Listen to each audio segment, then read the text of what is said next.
Hey gang, how are you doing? I trust this finds you well.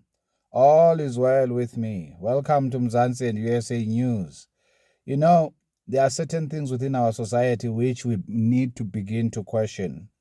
When someone is sentenced in court and they say a sentence is going to run concurrently, what was the point of sentencing a person per count? Have you considered that? I think this enables judiciary to appear to be radical, yet, in my view, they are practicing corruption. Listen to this. The mastermind behind the VBS Mutual Bank collapse, Tshifhiwa Matodzi, sentenced to 495 years imprisonment. Now, that's a headline, right? And that's what you hear immediately, and you think to yourself, wow, our judiciary has delivered. No, they have not delivered anything.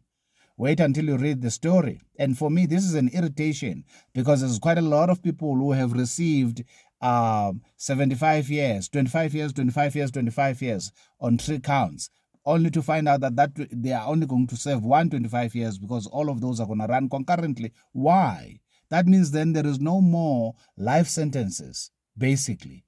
Because remember, even the life sentence for the most vile of the crimes is 25 years. Can you see that? Nevertheless, let's read the story. Tshifhiwa Matodzi, the former VBS chairperson and mastermind behind the looting of 2 billion of defunct VBS Mutual Bank, has been sentenced to 495 years of direct imprisonment. Matodzi, 47, was sentenced on Wednesday in the Palm Ridge Specialized Commercial Crimes Court. He has been described as a kingpin of the scheme that robbed pensioners and cash-strapped municipalities of their deposits with the bank. He was charged with corruption, theft, fraud, money laundering, and a pattern of racketeering activities that culminated in the downfall of VBS Mutual Bank. Gauteng spokesperson for the Directorate for the Priority Crime Investigation, DPCI, also known as the Hawks, Katlego Mogale, said Matodzi pleaded guilty to 33 charges and entered into a plea agreement with the state, right? He was sentenced to 15 years on each of the 33 counts. Although the combined sentence amounts to 495 years, the court has ordered that the sentences for count 2 to 33 to run concurrently with count 1. Consequently, Matodzi will only serve an effective 15 years. Is this not a joke, good people? An effective 15 years imprisonment for stealing more than 2 billion. So basically, this guy is now 47 years old. He's going to come out of jail when he is 63 years old, right? Can you see that? And that's still reasonably young, right? That's a good 15 years. That's still reasonably young. And then what's going to happen thereafter? He's going to start splashing that money, probably live to be 100 and something years old, right? Remember the grannies who were directly violated by what has happened here in VBS. Some of these people may have committed suicide. I know this based on what has happened in America, where somebody had done something similar to people's pension funds. A lot of people, I think it's Murdoch or something like that, the story that Robert De Niro acted in at some point in time, where this guy came up with the biggest fraud of something very similar to this, right? But it was for an investment company where people had invested billions and billions indeed. I'm sure some of you know the story. If you don't, it's neither here nor there. But the point I'm trying to make is this. Some people in that scheme who were beneficiaries, or rather who were robbed, committed suicide because they couldn't see their future, because this was their future's income that was depleted or stolen like this. You get the point? They were reduced from being financially viable into being into experiencing utter poverty overnight. That's basically what has happened to these people in VBS.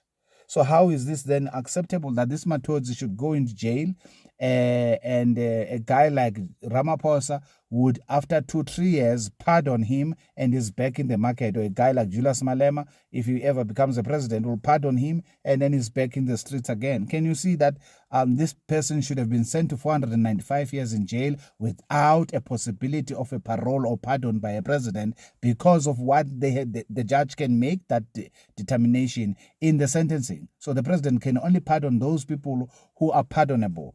Are you following what I'm saying? This is really ridiculous. He also was declared unfit to possess a firearm. No prisoner possesses a firearm. He's supposed to be in jail. So, I mean, so hence I'm saying some of these things, when you read them, you kind of say to yourself, okay, what's going on here exactly? Is there another story behind the story? Are they trying to say, to quiet society, to get this VBS thing over and done with? Why is Julius Malema, Floyd Shivambu, Floyd's brother's name not being mentioned alongside here? Are you telling me that the best of the investigators could not trace the money? What about Mahuna Investment, whose card has been traveling with Julius wherever Julius Malema and Floyd Shivambu have been going?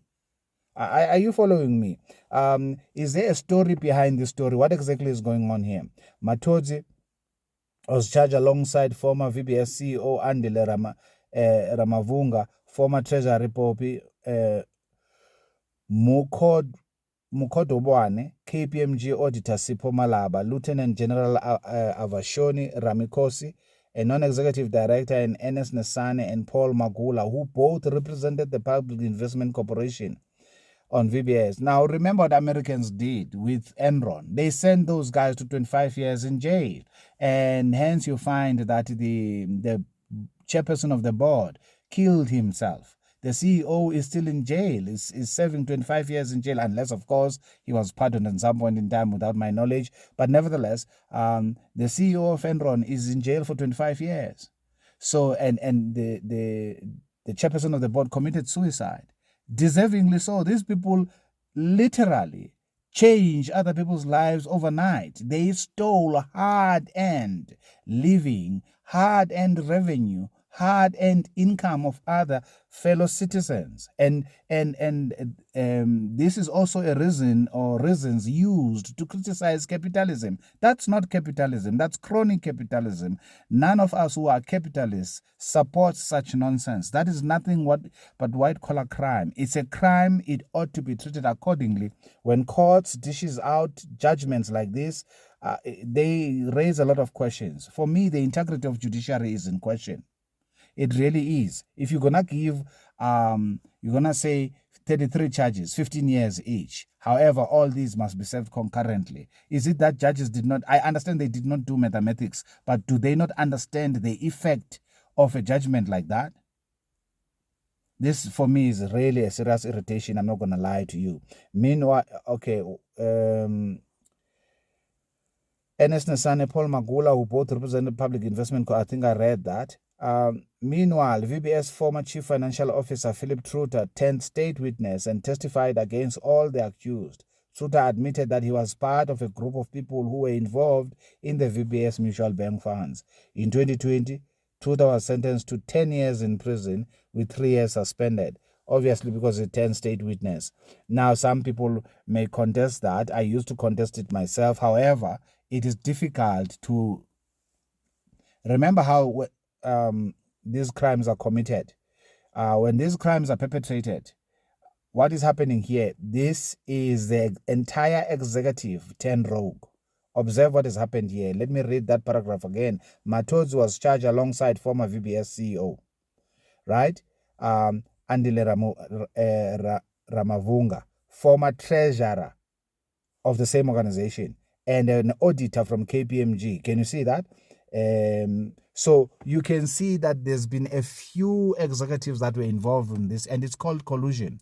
And when there is collusion in any organization, the internal controls that are designed to identify the risk or to prevent it from materializing or to identify it in an event it has materialized, those internal controls have now been rendered useless by junior staff, middle management staff and senior management staff in terms of executive working together to defeat the controls. And that all the more reasons why such individuals must be sent to jail for the rest of their lives. Otherwise, what are we doing here? What are we talking about? Rules are not meant to be broken, good people. Not at all. So the point I was trying to make is that it is understandable, therefore, why Truta would be given a lesser sentence, because without Truta, it would be impossible to prosecute anybody, yet there is a scandal. You get the point? There is a scandal, but these individuals will connive such that the evidence is destroyed. That's exactly what happens. That's the purpose of one or more individuals working together, okay, to defeat the control systems of the organization. That's the very purpose. That is how the ANC cadres have been getting rid, or rather getting away with murder in the public service, where there are billions written in the AG's reports every year, but no one is going to jail. It's because the politicians, which is the MECs, the ministers, the accounting officers, the senior management in the departments are involved in the perpetration of these crimes. That's the reality. It takes more than one person to perpetrate a crime where 1 million plus will disappear without a trace, and then when you see it, you are unable to attach blame to a specific individual. Are you following me? So it takes a collaboration effort from a few individuals who are responsible for supply chain, for human resources, for accounting, to effect the payment. When I'm talking about human resources, in employing all the wrong people and in ensuring that people are not being charged when they are supposed to be charged, when there is forensic reports that have come out, or those reports are not even commissioned for that matter. The audits are not even commissioned. So you need a person like Truta, therefore, to give all of this information, because he was there, he was part of it, he was on the scene. Okay? In 2021, 7 additional men and women deemed to be instrumental to the 3-year looting spree at VBS Mutual Bank were arrested. They could not have been arrested without Truta. They include ANC Limpopo leader Denim Caesar and ANC-linked businessman Kabelo Matsepe, pastor and former COO of VBS, Robert Madzonga, a senior VBS bank manager, and 3 fixers. Can you see that? So this is like a rugby team of individuals involved in this scam. In May, the former ANC Limpopo Provincial Treasurer Msiza and Matsepe, formerly an ANC Youth League boss in the province, had demanded that the National Prosecuting Authority provide them with further particulars in their case. Did you hear that? That is the former Youth League boss. Does that link or does that trigger anything in your head? What do you think Floyd Shivambu and Malema were? They were Youth League of the ANC. Nevertheless, Matsepe and Msiza approached the North Gauteng High Court in Pretoria as they were unhappy with the particulars that the NPA had provided them, and brought an application to compel prosecutors to furnish them with full and better particulars to enable them to prepare for trial and formulate his defense. In April, Judge Peter Mabuse dismissed their application. Okay, so the story is written by Sinenhlanhla Masilela from IOL. What do you guys think about this? This concurrent running of sentences. Do you really think that this serves justice? You already know my opinion. What is yours? Do you genuinely believe that this serves justice? What about individuals like Truta, who were participating in the crime themselves, and then they get to be given a slap on the backside to say, don't do it again? Bearing in mind, of course, what I've told you, that without guys like Truta, all these VBS co-conspirators will get away with murder. Well, you tell me what you think about it down below. Ciao, ciao. Have a lovely one. See you in the next video. Bye for now.